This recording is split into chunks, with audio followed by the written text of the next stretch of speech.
Bienvenidos a hola, buenas noches a todos. Ahora sí. Bienvenidos a nuestro trigger número 9. Nuestro trigger de hoy se llama el equilibrio entre pull y push. Y para hoy tenemos a una invitada muy especial, que es Sandra González. Bienvenida, Sandra. Qué feliz tenerte por aquí.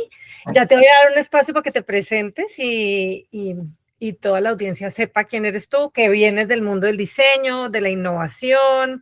Bueno, mejor dicho, le has movido el piso a un montón de gente y de compañías, así que estamos muy felices de tenerte por acá. Antes de empezar, esta es una discusión abierta en la que compartimos nuestras opiniones y en la que compartimos nuestras perspectivas personales. Esto no representa la postura ni el pensamiento de ninguna de las empresas en las que trabajamos.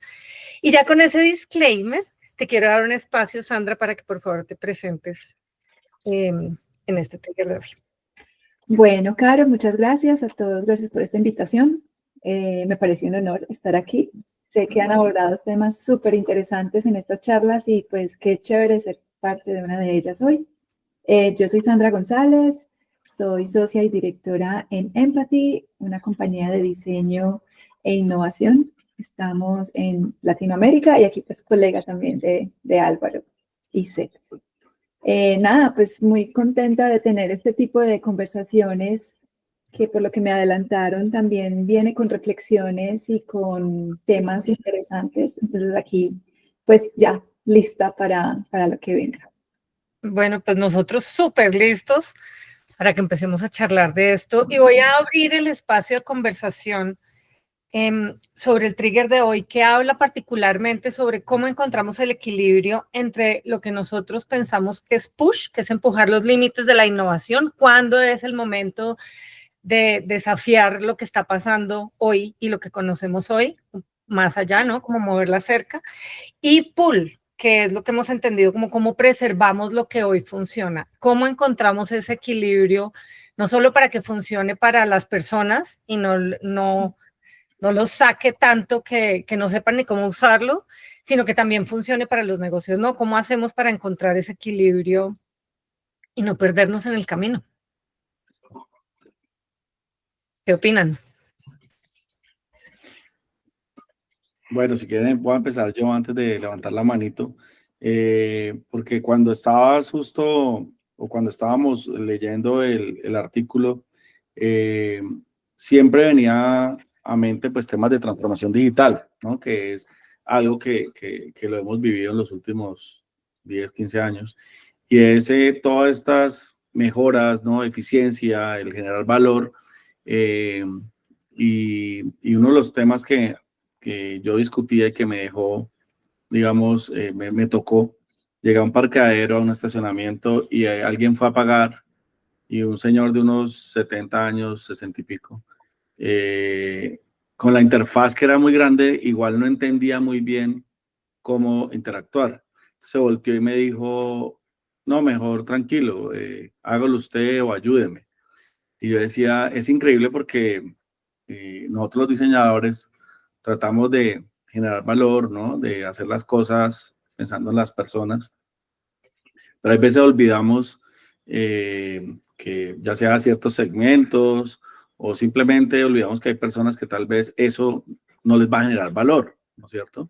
Entonces, es ahí donde yo me preguntaba, bueno, hasta dónde uno siempre hace un push, ¿no? Hay que hacer esta mejora, hay que mejorar esta interfaz, hay que llegar con las últimas, ahorita con inteligencia artificial, con el chatbot, con ta, y hasta dónde, pues hay que como quitar un poquito el pie del acelerador, ¿no? Y tener en cuenta que hay muchos usuarios en nuestros productos o servicios y que tal vez para ellos eso no está generando valor. Entonces, una de las cosas que quiero empezar a discutir acá es finalmente qué es generar valor, ¿no es cierto? Generar valor es tal vez ser más eficiente, es llegar con lo que nosotros tratamos, ¿no? Una mejor solución, un mejor diseño, etcétera. O generar valor, hay veces es no hacer tantos cambios, ¿no? Ese podría ser un tema para que discutamos.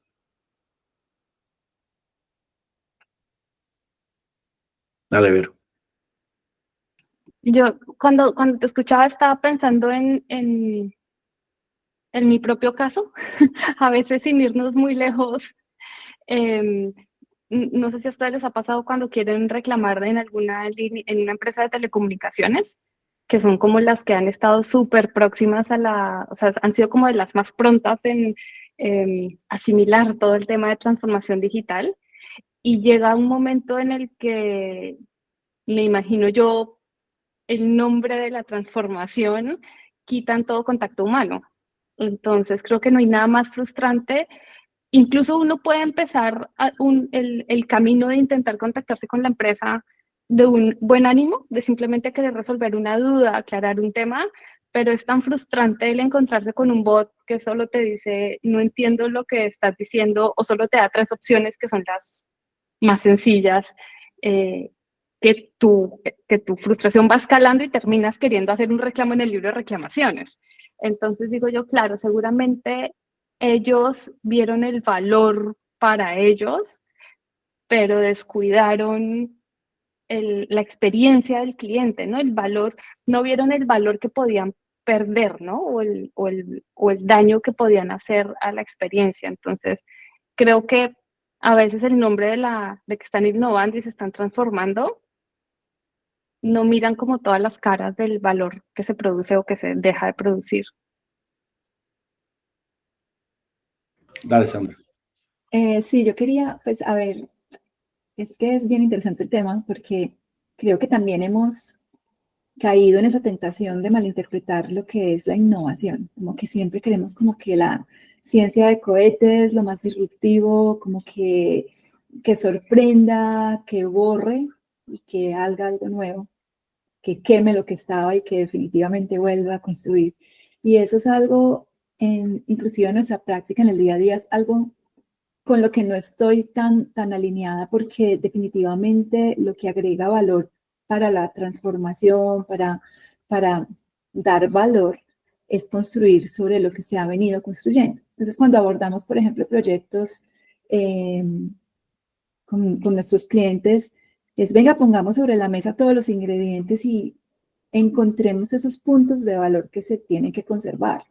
Porque muchas veces con estos borrones quitan cosas, y a mí me ha pasado que de pronto ante un tema digital puede ser que me mejoren temas de experiencias, que se vea más limpia la interfaz, pero no encuentro justamente el lugar donde yo sentía que podía tener la información a la mano. Y pues creo que por hacer bien, y como se dice en Colombia, a veces no por hacer bonito hacen feo, en algunos esfuerzos es cuando tratan de cambiar algo, pero de repente ya no tengo acceso entonces pues a descargarme algo súper simple. Y eso me ha pasado inclusive pues con alguna aplicación bancaria, donde veo todo muy renovado, ese look and feel que dice, uy, qué innovadores, uy, mírame este mensaje, mírame pues aquí que me tiraron casi que confeti digital, y de repente no tengo cómo descargarme algo súper básico que solía hacerlo. Entonces, como por sake pues de la innovación y por tener esa bandera y ese nombre y de la disrupción, a veces metemos las patas, a veces nos equivocamos, y el borrar y no construir sobre lo construido y conservar esos puntos de valor me parece como relevante pues a tener en cuenta. Uy, estoy totalmente de acuerdo contigo, y mientras te oí hablar, creo que es que la gente piensa en el resultado final, ¿no? Y hablemos de esos productos que pasan de blanco a negro. Entonces no solo es construir sobre lo construido, creo que es decantar. Hay cosas que funcionan bien, y las cosas que funcionan bien deberían marcar esas pautas, deberían ser como esas guías y decir, bueno, quedaron estos puntos que sobreviven, funcionan muy bien en la experiencia, pero eso además, lo que la gente no se da cuenta es que reduce el nivel de frustración cuando adopta una nueva solución, porque por lo menos hay cosas que ya sé cómo se hacen, que se parecen a como las hacía antes. Y eso tiene que ver con algo de lo que hablábamos también en el artículo, y es que no diseñamos solo lo que entregamos al final. Diseñar el camino es igual o más importante, y ese camino tiene que tener señales conocidas. No puede, o sea, la señal conocida no puede ser pues es el producto que ya manejabas antes, solo que es radicalmente diferente. Eso no es una señal conocida, es el mismo logo, eso es cero señal conocida. Entonces, se suben los niveles de frustración, se baja la capacidad de aprender porque yo estoy comparando con ese mismo producto, pero la otra versión, que mal, bien, lo que fuera, yo ya lo conocía, ya podía navegar, no me dejaron ni una anclita para poder saber, bueno, por lo menos esto lo puedo hacer, nada. Entonces creo que construir el camino está subvalorado. Creo que nadie pone esfuerzo, dedicación o tiempo, y el camino, que es lo mismo que pasa con las organizaciones en otros procesos cuando se hace innovación organizacional o cambios digitales, es ese manejo del cambio, el change management, es tan importante o más como el resultado que se espera encontrar al final y que se espera tener al final.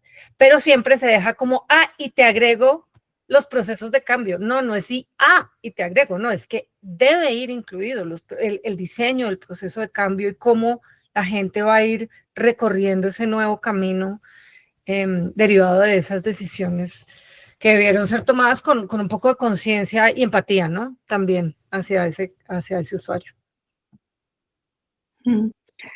Sí, yo quería retomar un tema cuando Sandra habló lo del look and feel, que me hizo pensar, si pensábamos en esos términos de push and pull, ¿no? ¿De dónde viene el incentivo para esas innovaciones? ¿No? Y claro, a veces el incentivo viene de ese look and feel y de que me vean innovador, y puede que efectivamente el mismo cliente, hablando de los sectores en los que hemos visto, diga, sí, esta empresa es innovadora, pero el efecto es que el usuario termina sintiéndose tonto, ¿no? No es, porque en general el usuario no dice, no, es que el UX de esta aplicación está mal, ¿no? Sino que él dice, no, es que yo no sé manejarla. Entonces, y eso debería ser fácilmente visible cuando se está diseñando, pero si ese push viene de querer parecer innovadores, y por eso a veces no se conservan cosas porque dicen, no se va a notar suficiente el cambio, ¿no? Entonces la cosa es que el push viene de que se vea el cambio y de que sea visible, y no de el cliente y de la experiencia que ellos están recibiendo, ¿no? Entonces eso fue como lo que me quedé pensando. Ahí adicional a eso, este push and pull, ¿no? Y regresando a ese ejemplo del chatbot, ¿no? Creo que tuvimos una época, sobre todo en la pandemia, ¿no? Que estuvieron un poco de moda los bots, que era una manera en la que podías atender una demanda muy alta, ¿no? Ya que en muy poco tiempo se tuvo que hacer muchas cosas digital, ¿no? Entonces el chatbot te reflejaba como que ya estabas preparado para recibir todas esas demandas, ¿no? Y recuerdo que trabajando en una empresa más corporativo, veíamos que el cómo se mide la experiencia es el clásico NPS, ¿no? Y casualmente sucedía que el NPS no salía muy bien evaluado en este chatbot, ¿no? Entonces lo lógico era, mejoremos el chatbot. Y a veces no era culpa del chatbot, ¿no? El chatbot era casi que tu landing page de reclamos, pero lo que más adelante se fue descubriendo, que la respuesta no era algo tan como seguirle metiendo más tecnología a esa puerta de inicio, sino, oye, ¿qué pasa después de la conversación con el chatbot, no? Y atrás estaban un montón de procesos que tenían que mejorarse, y eran cosas como nada innovadoras, ¿no? Es como mejora el proceso de entender o ser más inmediato al dar esta información, ¿no? Pero quedaba como a veces como estas ganas de querer utilizar lo último y copiar también lo que hace la competencia, que te vas, ¿no? Por estas otras cosas que un poco pueden incluso distraer, ¿no? Del cambio real, que a veces no es tan innovador o no es tan demostrable hacia todos, sino más bien son estas pequeñas mejoras que al final, si eso se hubiera trabajado mejor, tal vez ese chatbot habría tenido un impacto mucho más real que solo recibir quejas, ¿no? Y el otro punto que, nada más, antes de que se me olvide, que también mencionaban lo de change management, que también es súper, súper importante, ¿no? A la adopción de cosas como muy nuevas.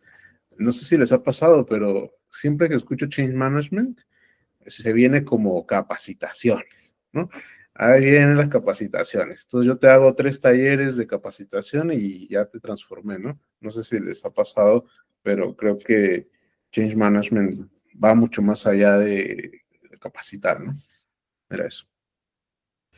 Sí, ahora lo que a mí me deja pensativo de todas formas, y les doy un ejemplo de lo que me pasó hace varios meses, le conté a Sandra, porque gracias a que Sandra me mostró un producto genial, yo quise ir a Estados Unidos a comprar el producto, ¿no? A un Best Buy. Y resultó que cuando llegué a ese Best Buy, no había casi nadie que lo ayudaba a uno a ver el producto, a tratar de utilizarlo, si no había nada.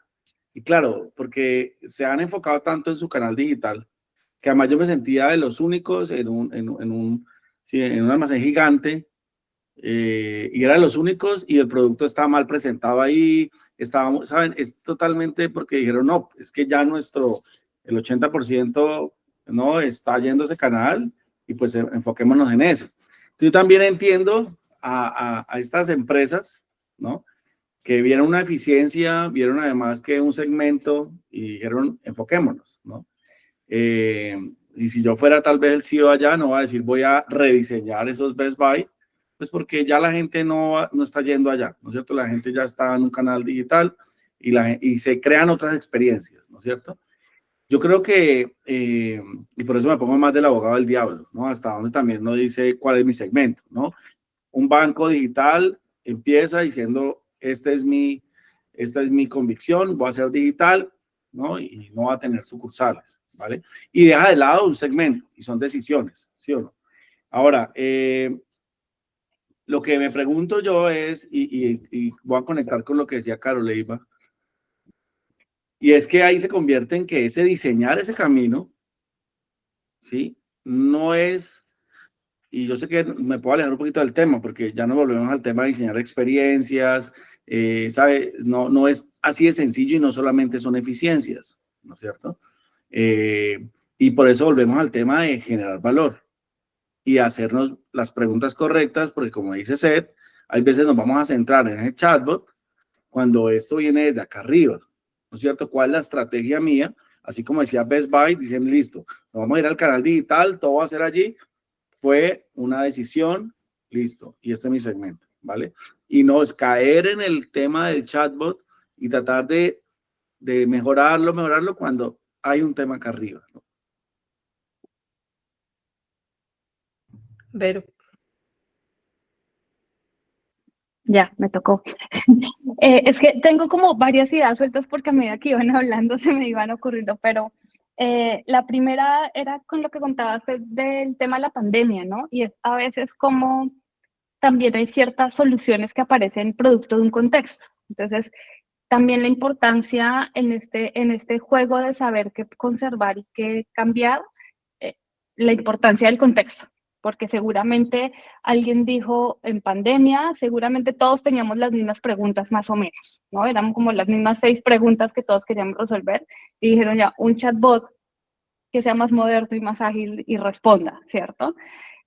Pero al mismo tiempo pensaba, entonces en verdad el chatbot no es una innovación, es otra forma de poner los famosos FAQ, ¿no? Los Frequently Asked Questions, pero con otro formato. Entonces parece más tecnológico porque es chatbot, pero en verdad no hay innovación, es simplemente un cambio en el formato en que se entrega esa información.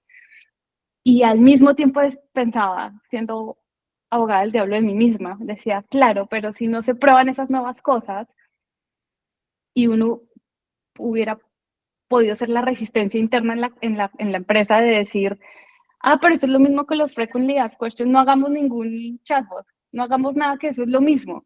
Y cuántas veces diciendo esto es lo mismo no se prueban nuevas cosas. Entonces,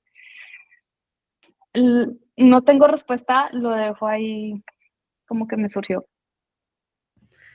Bueno, yo me pego con eso, más bien, y es que creo que sí y no, estoy totalmente de acuerdo, depende de la esquina donde uno se pare, no hay innovación si es el mismo contenido en otro canal, sí hay, si lo veo como innovación en procesos, yo estoy aumentando la eficiencia operativa, que era lo que decía Seth, ¿no? Ahora ya tengo a todo el mundo llamándome, yo necesito masa crítica, o sea, no tengo tantos humanos para atender a estos otros humanos, así sean estas mismas 6 preguntas.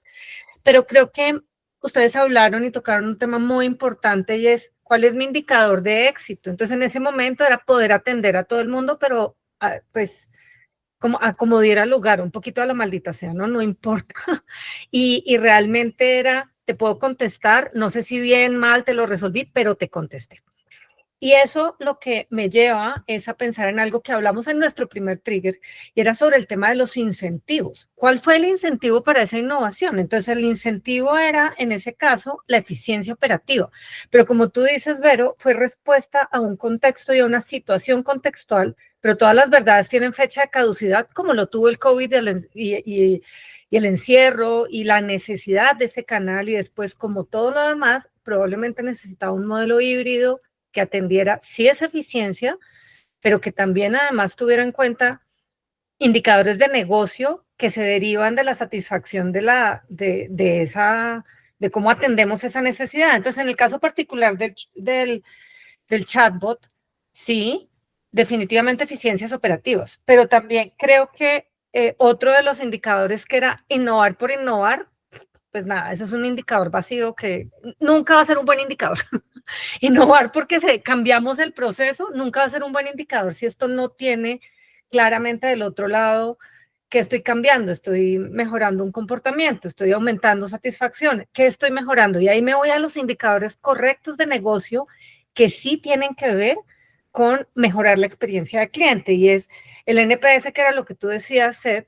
Esto realmente me habla de que tanto la gente recomendaría este producto y lo recomiendas porque estás satisfecho con el producto, pero además hay otros indicadores de negocio y es que tanto la gente se me va o no se me va porque hay gente que por el servicio al cliente dice, no me lo voy a aguantar más, porque mientras me funcione lindo, bien, pero si me funciona mal es imposible lo que tú decías, Vero. Es como que casi me voy a ir a parar al frente de la oficina física a ver si puedo hablar con alguien, así sea quien sea. No me importa que sea contabilidad, que alguien me pare bolas porque tengo un problema ya demasiado grande, o incluso la recompra, qué tanto estoy volviendo a comprar servicios, qué tanto realmente los consumo. Esos son indicadores de negocio, pero vienen directamente relacionados de la satisfacción del cliente.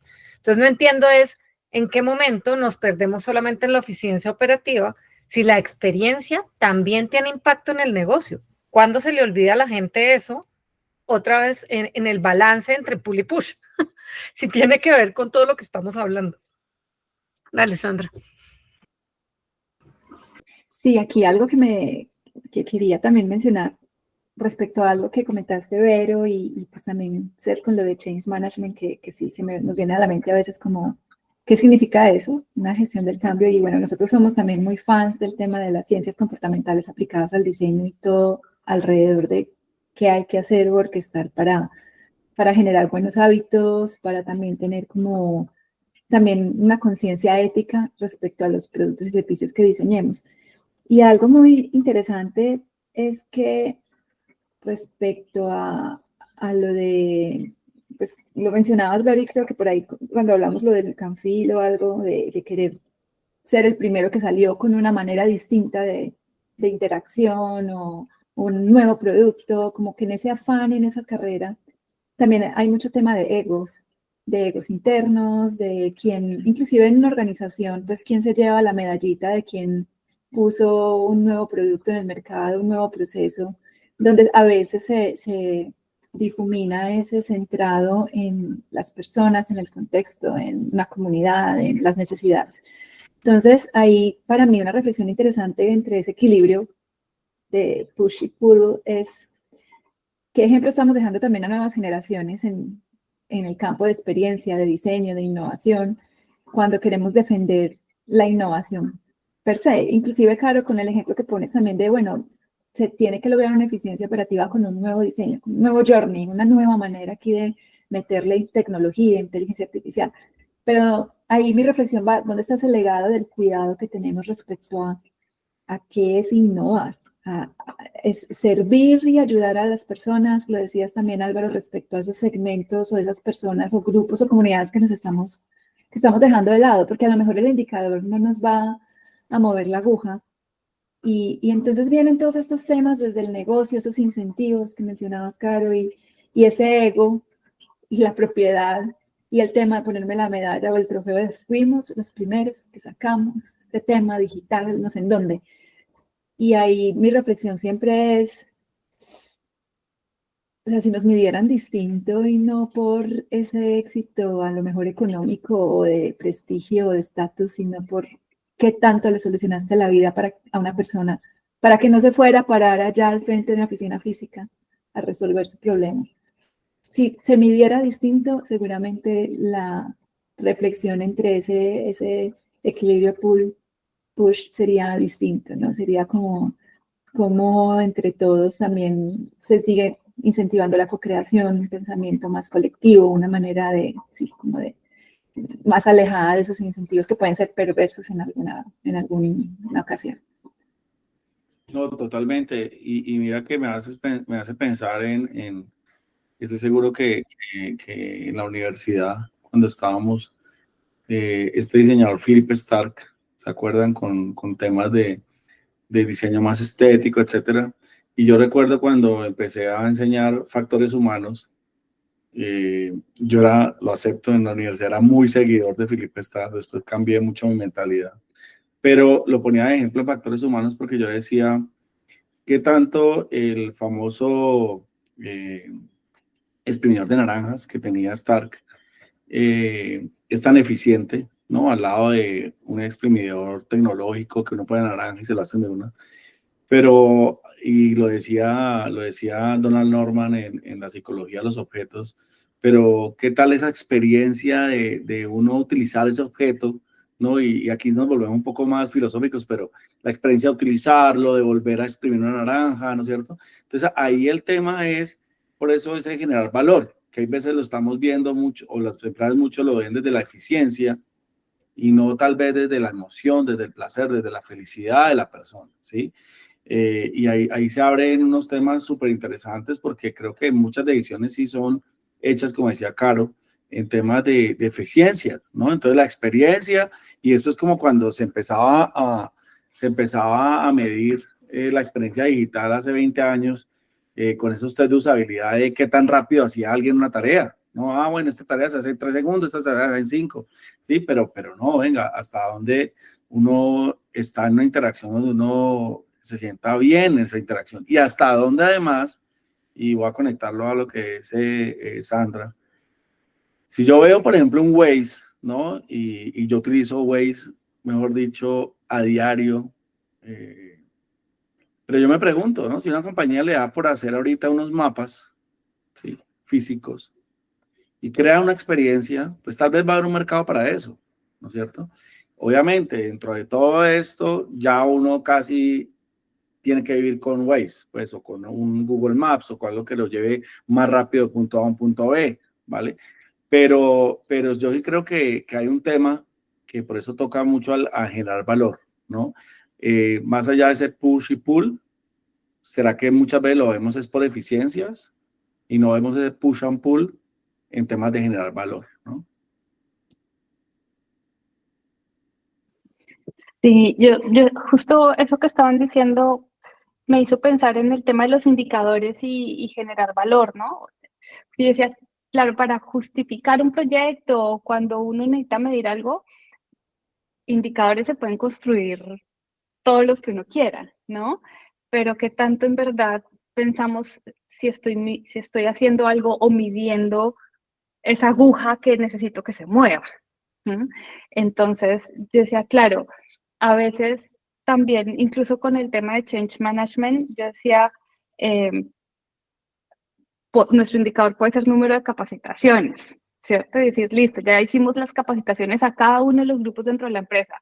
Nuestro indicador 100 de 100, pero el doble check debería ser estas capacitaciones me movieron la aguja, o sea, lograron la transformación que estábamos buscando, y entonces al hacer eso empezamos a repensar lo que implica change management, que a veces incluso no sé si a ustedes les ha pasado, pero muchas veces cuando uno está ofreciendo una propuesta de cliente se da cuenta que implica la gestión del cambio, ¿cierto? Pero como que no usamos change management porque ya suena a pasado, suena a tradicional, como... Y al mismo tiempo ahí viene el push y el pull, ¿no? Ese balance entre seguir usando términos que a lo mejor ya suenan tradicionales en lugar de decir, ok, ¿cómo resignificamos este término? Porque si seguimos proponiendo cambios, no podemos pretender que el change management deje de existir. Si hay cambio, hay change management. Y lo que debería pasar es que empecemos a abordarlo para que mueva la aguja y genere un impacto, ¿no? Y con lo otro que decían de las emociones, decía, incluso la forma en que nosotros mismos medimos una experiencia con el usuario cuando hacemos investigación, ¿no? Decimos las heurísticas de UX, por ejemplo, que decimos, claro, qué tan rápido, qué tan fácil hace las misiones el usuario cuando estamos testeando algo nuevo. Y a lo mejor nosotros mismos deberíamos involucrar esa emocionalidad en las decisiones en las decisiones que van en una experiencia, porque a veces uno por pura emocionalidad, uno puede decidir no seguir con una marca porque se sintió maltratado, porque no le gustó una decisión que tomó. Si no, miren el caso de cuando les cancelan a los modelos o a los actores sus contratos de sponsor por algo que dijeron. Eso es un tema emocional, es decir, no quieren asociarse a eso porque genera una emoción negativa. Entonces, a lo mejor me estoy yendo del tema, pero deberíamos asociar también el tema de las emociones como lo menos racional a los procesos de innovación y de cambio. Sí, sí, tal cual, me quedé pensando o sea, siempre medir el impacto del diseño es un tema, ¿no? Y generar, o sea, medir ese valor, siempre, creo que no hay una respuesta tan simple, ¿no? Medirlo con un NPS siempre va a ser, es una métrica interesante, es buena y en CX se utiliza un montón, ¿no? Igual también como que te puedes comparar, ¿no? Con otros servicios, ayuda como para tener ese benchmark, ¿no? Por eso en las empresas se utiliza mucho y agrada, pero realmente ser esclavo de tu NPS es complicado, ¿no? Alguna vez di clases y, ¿cómo se llama? Era un grupo de posgrado, ¿no? Y en cada clase me mandaban los alumnos ese NPS, ¿no? Y resultaba que a mí me evaluaban no tan bien y en los comentarios era porque yo dejaba tarea y los alumnos no querían hacer la tarea. No estamos hablando de personas de posgrado, ¿no? Gente que trabaja y que se está pagando por tener esa educación y demás, ¿no? Entonces, yo me quedaba pensando, ¿no? Como, pero, ¿por qué me miden? ¿Por qué tan contentos quedan, no? Debería ser por el aprendizaje que te estás llevando, por el cómo puedes llevarte esas herramientas para aplicarlo en tu entorno laboral. Sin embargo, creo que ahí la métrica era engañosa, ¿no? Entonces, es un ejemplo muy sencillo, ¿no? Pero el poder medir ese impacto, ¿no? Muchas veces esa evidencia que te ayuda a navegar bien entre este push and pull, ¿no? O sea, cómo sabes que vas por el camino correcto y cómo sabes que en esa transición de lograr la innovación estás llevando o tienes como la evidencia para que a la mitad del camino no te pinchen el globo, ¿no? Que a veces quieres como, ya estoy innovando, ¿no? Llevo 3 meses haciendo esto, no veo cambios, tiras todo, ¿no? Quemas todo y no te das cuenta que tal vez estabas por el camino correcto. Sí, yo me voy a volver un poquito en el tema de generar valor y un poco lo que tú decías, Vero, sobre las heurísticas, y es que creo que es súper fácil distraerse, pero no solo es fácil distraerse con ese brillo de lo que pensamos que está al final, también es fácil distraerse con las toneladas de técnicas y metodologías que existen para innovar, ¿no? Entonces, hablemos un poco de lo que tú estabas hablando, que es el tema de las heurísticas en UX. Y entonces no, logró todas las tareas en X tiempo. ¿Y dónde está la medición que dice que odiaron la experiencia? O sea, sí lograron funcionalmente terminar, pero odiaron, guácala, ojalá no me toque usar esto nunca. Y eso no tiene nada que ver con la velocidad, no tiene nada que ver con que cumpla, porque pues sí, leyó el flujo, entendió todo, pero lo odiaron. Entonces, eso tiene que ver con lo emocional, con lo que tú dices, Álvaro, de agregar valor. Agregar valor no solo es poder ejecutar la acción, sino también que yo quiera hacerla. Eso aumenta y acelera las curvas de aprendizaje, porque algo que yo entiendo y que me gusta, probablemente lo aprendo más rápido, genera una lógica en mí más fácil. Probablemente entonces esos flujos resuelven una necesidad funcional, pero generan cero ganas de volver. Y de pronto, pues, sí, me resuelve la necesidad porque es la única manera de hacerlo. Pasa mucho cuando son estas empresas de me pongo el trofeo, fuimos los primeros digitales, lo logramos. Entonces, no, la única forma de resolver mi problema es a través de un bot digital en ese lugar, en esa empresa, porque ya no tienen ningún otro contacto, volviendo al ejemplo del bot, ya no tienen ningún otro contacto, entonces me tocó a las malas aprender a resolverlo, no hay otra manera. Ellos se pusieron la medallita de fuimos los primeros, todo el servicio al cliente súper tecnificado, ya no tenemos asesores, pero la gente odia la experiencia. ¿Logran terminarla? Sí. ¿La quieren? No. ¿La quieren vivir? No. La detestan, la aborrecen y los otros mientras tanto se están ganando un montón de premios de innovación vacía. Por eso yo decía que hay indicadores de innovación vacía que hace que nos distraigamos. Y hay tantas cosas en el camino que nos pueden distraer. Los premios de innovación, las metodologías que nos llevan a medir cosas que de pronto, como tú dices, si no tiene cambios rápidos y si no genera muy rápidamente lo que yo espero, entonces creo que estoy mal, pero probablemente voy bien, porque los humanos no cambiamos tan rápido como las agujas del negocio pretenden que se muevan, ¿no? Los números. Súper de acuerdo. E inclusive conectando diferentes puntos de lo que han mencionado sobre lo emocional, pero también esto último que acabas de mencionar, Cari, que viene pues de lo que decías, ser de estas nuevas maneras también de trabajar.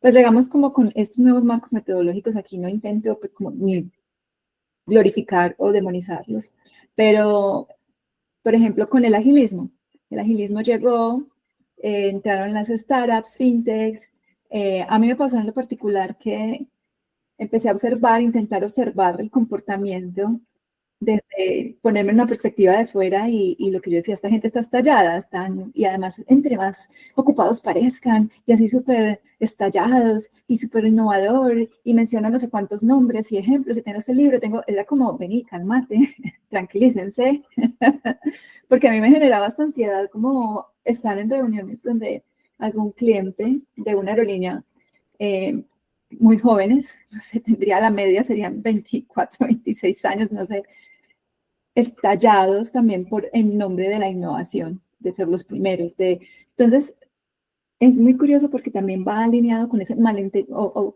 alineado no, puede pasar por ese malentendimiento o interpretación de qué es el agilismo, o sea, como no es que tenga que salir ya, mañana, nos estallamos, amanecemos aquí. No, venga, es otro tema de, como decías, Álvaro, cómo se da el valor. Cómo tenemos también como una nueva manera, un nuevo seguimiento, cómo nos aseguramos que vamos alineados, que vamos por el camino correcto.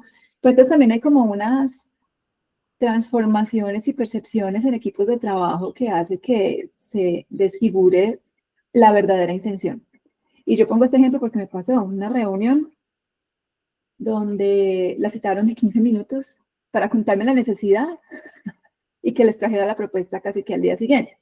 Y ahí les dije, bueno, creo que no estamos en la misma perspectiva de vida y trabajo y pues realmente no somos la empresa para ti, porque pues para ustedes, porque realmente vamos a empezar a tener desde el minuto cero errores de traducción, loss in translation totales. Tú hablas un lenguaje y tienes una mirada, perspectiva frente a lo que es innovación, y el tema también de cómo abordar estos retos y nosotros tenemos también como otra experiencia. Entonces, aquí viene algo muy sabio y es identificar eso a tiempo y saber decir no y saber en qué te metes y en qué no, pero entendiendo que ese push-pull también viene desde esa cultura interna de algunas organizaciones donde también creo que se mueven, o sea, los valores del líder, de los líderes se van obviamente desplegando. Eso es algo que es innegable y pues también por eso existen esas culturas tóxicas. Y todo eso también como en nombre de innovación, de saquemos producto, de tenemos que ser los primeros en el mercado, los que nos llevemos el trofeo.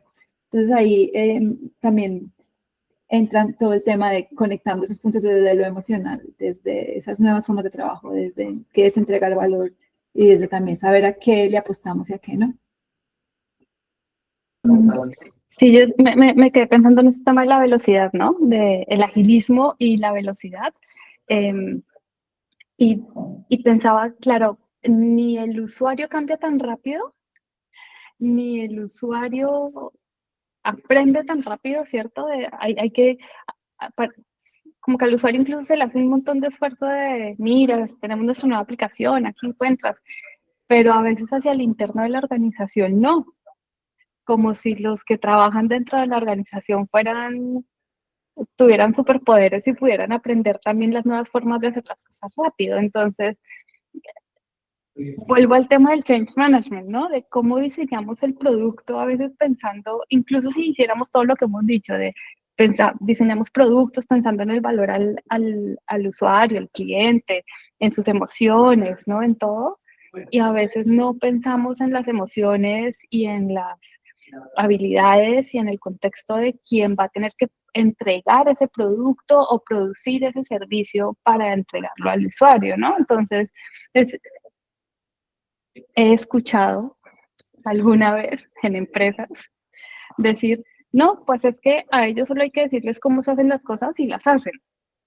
Como si por mandato divino de la jerarquía la gente fuera a aprender y a cambiar sus comportamientos y sus costumbres de la noche a la mañana. Entonces, yo creo que así como siempre se define innovación y este pool de la novedad y de hacer las cosas distintas y de hacer las cosas mejor, como esas cosas que son adoptadas por el mercado, ¿no? No siempre habla de la innovación como aquello que es implementado y adoptado por el mercado. A lo mejor también deberíamos sumar indicadores y a la definición y que en el que tomamos en cuenta las personas que entregan la innovación y también es adoptada por quienes entregan eso, ¿no? Eso por un lado, y eso me lleva de la mano de lo que decía Sandra, de identificar a tiempo eh, las, las cosas. Creo que también el tema entre el push y el pull se da en la relación con los clientes, ¿no? Ese push y pull de qué tanto respeto la forma en que tú trabajas y también a tiempo saber defender por lo que yo trabajo, ¿no? Y cómo hacemos ese push y pull para que al final el proyecto sea exitoso, porque lo que sí es cierto es que si hay mucho push o pull, alguna de las dos partes va a sufrir en el camino, ¿no? Y seguramente el producto va a reflejar ese sufrimiento. Sí, ahora hay un tema que cuando empezamos a escribir este artículo, yo les contaba una experiencia que tuve cuando trabajé en un proyecto para Microsoft. Y obviamente allí tenía que ver, porque allí lo que pasaba era que tuve la oportunidad de conocer al director de experiencias, que se llamaba Bill Buxton, que escribió un libro bien interesante que se llama Sketching User Experience. Eso fue hace unos 18 o 20 años. Y entonces era la típica interfaz que había sido tan mal montada que cada versión nueva era como que el monstruo se estaba cada vez más malo, pero se seguía, ¿no es cierto? Y de un momento a otro tuvieron que ahí sí borrar eso y hacer un push a la gente para que se metiera en la otra interfaz, porque ahí viene el tema de prefiero malo conocido que bueno por conocer, ¿sí o no? Eso ya es, obviamente estoy contando un caso ya extremo, ¿no es cierto? No un caso en el cual estamos hablando de generar valor, sino cuando también las organizaciones, y yo sé que esto va para otro trigger, ¿no? De uno no es capaz de decir que ese producto no va a funcionar, porque todos estamos en la sombrilla de la comodidad y va creciendo ese. Pero lo nombro a él porque ahorita que decía Caro lo de la mente humana y todo lo que tenemos de temas de transformación y tecnología, Bill Buxton en ese libro muestra la línea de, ¿cómo se llama? SET. Yo creo que tú lo sabes porque tú sabes mucho de tecnología. Esta línea que va subiendo, que salió de los procesadores y sube exponencial cada 18 meses la tecnología. La ley de... El de Hoxton, no es Hoxton, no, es la que sube, cada 18 meses la tecnología dobla, ¿no es cierto? Entonces duplica la velocidad de... Entonces él muestra esa línea y después muestra la línea que dice que es la línea de Dios, y es que el cerebro, ¿no? No ha aumentado su tamaño, ¿sí? Y sigue así. Entonces dice, hay un gap entre todo lo que nos da la tecnología y todo lo que realmente nosotros necesitamos a nivel de comprensión, ¿no es cierto? Eso fue hace 18, 20 años que no se está hablando de lo que hoy tenemos de tecnología, pero sí nos hace pensar mucho también ese push and pull, de qué tanto estamos haciendo un push, ¿no es cierto?, hacia temas que de pronto hasta no necesitamos, ¿no es cierto?, hasta no sé si generamos más valor, más felicidad, más emociones, ¿no es cierto? Pero creo que hay una oportunidad gigante, ¿no?, en que nosotros como diseñadores tengamos muy en cuenta una vez más el tema de las emociones, ¿no? Sí, claro. Ley de Moore, solo para que quede eso, ley de Moore, grabado el nombre correcto. Gracias, Vero. No, solo iba a empezar a cerrar, pero quería darles un ejemplo con eso que tú acabas de decir, y es en Omán. Omán es un país que estuvo bajo el dominio de una colonia hasta los años 70, y ellos estaban gobernados por un sultán y no tenían ni electricidad ni nada de lo que en el resto del mundo ya teníamos. Ellos cuando se acababa la luz del día, se acababa la luz en general, y era con fuego. Y esto es cuando el hijo del sultán sale a Inglaterra y vuelve, que trae toda la tecnología. Pero entonces él trae la tecnología, pero resulta que los omaníes no pueden aprender a la velocidad que el hijo del sultán quiere implementar la tecnología. Entonces, cuando yo tuve la posibilidad de conocer el país, estaba en todo el resto del mundo, esto les estoy hablando hace los 18 años del libro de tu autor, estaba muy presente y muy de moda los CDs en el resto del mundo. Para ellos los CDs no solo eran baratos, sino eran pura chatarra. Las grabadoras con CDs no servían para nada, pero lo que era carísimo eran los cassettes, porque su velocidad de aprendizaje iba en los cassettes. O sea, ellos no podían pasar de 0 al CD, era demasiado rápido. Iban en su proceso de aprendizaje e iban en los cassettes. Probablemente nunca pasaron por el CD. No sé después si saltaron de una vez a los distribuidores digitales, no lo sé, pero eso es un muy buen ejemplo de hoy en día. O sea, les estoy hablando del año 2004, que hace más de 18 años, en el que pasaba eso. Y realmente cuando tratamos de que esa ley, si la ignoramos más bien, o tratamos de que los humanos vayamos a la misma velocidad de esa curva, no, vamos directo por el fracaso. No va a poder ser.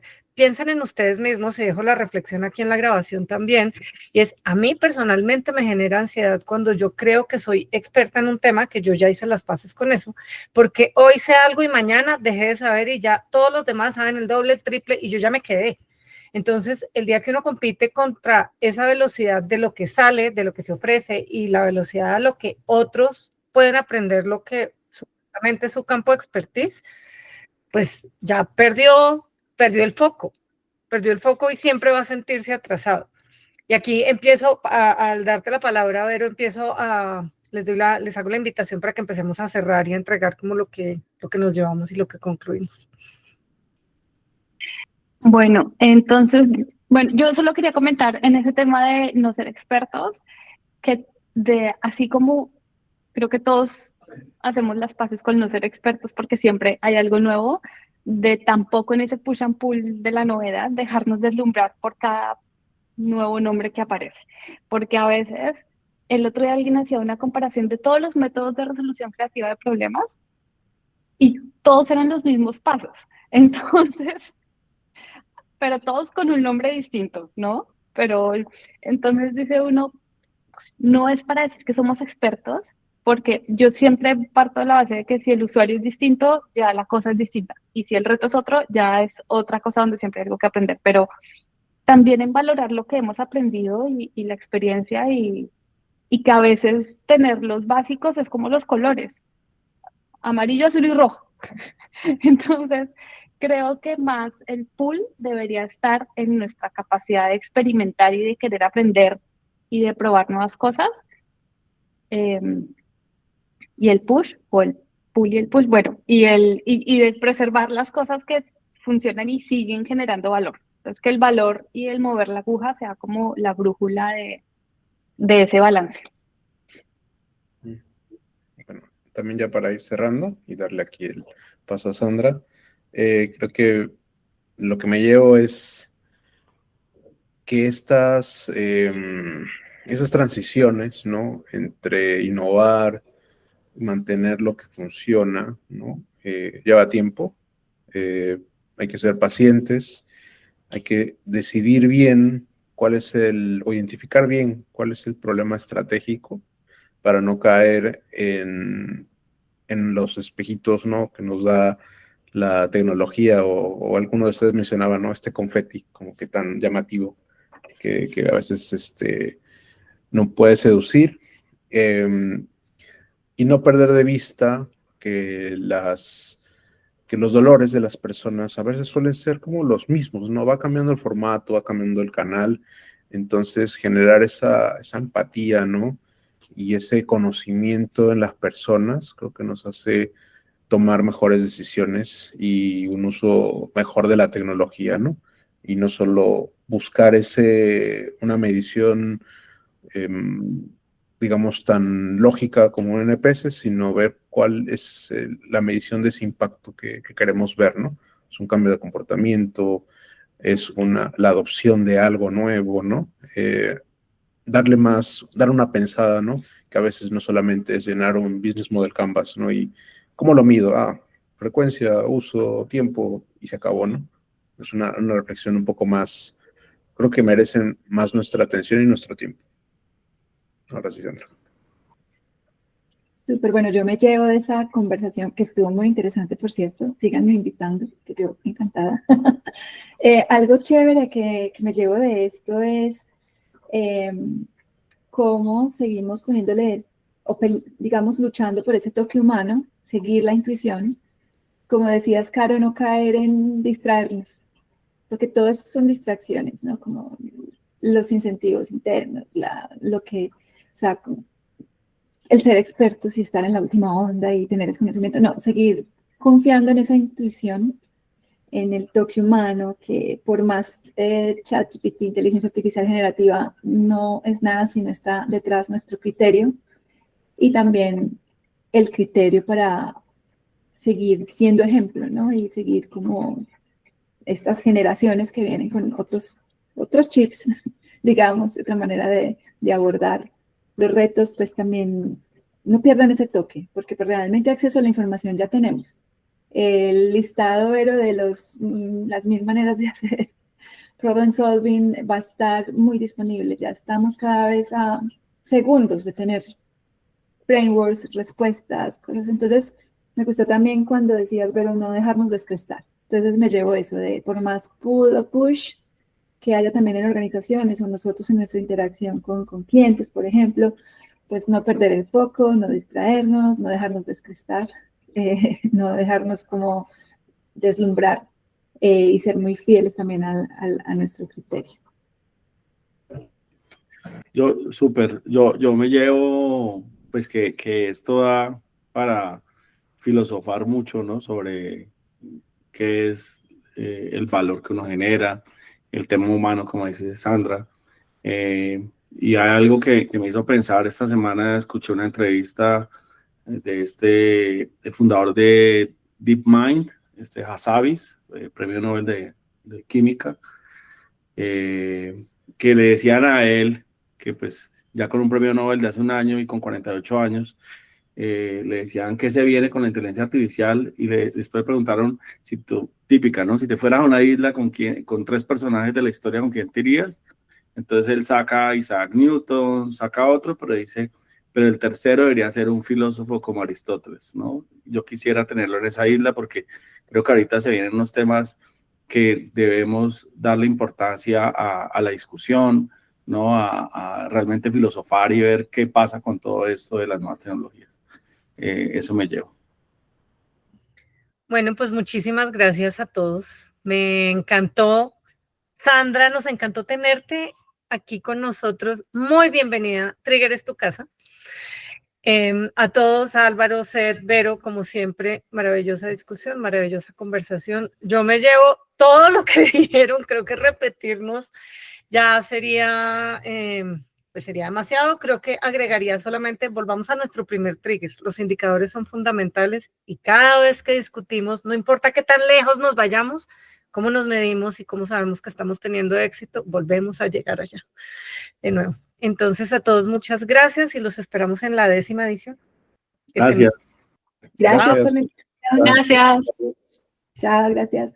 Chao.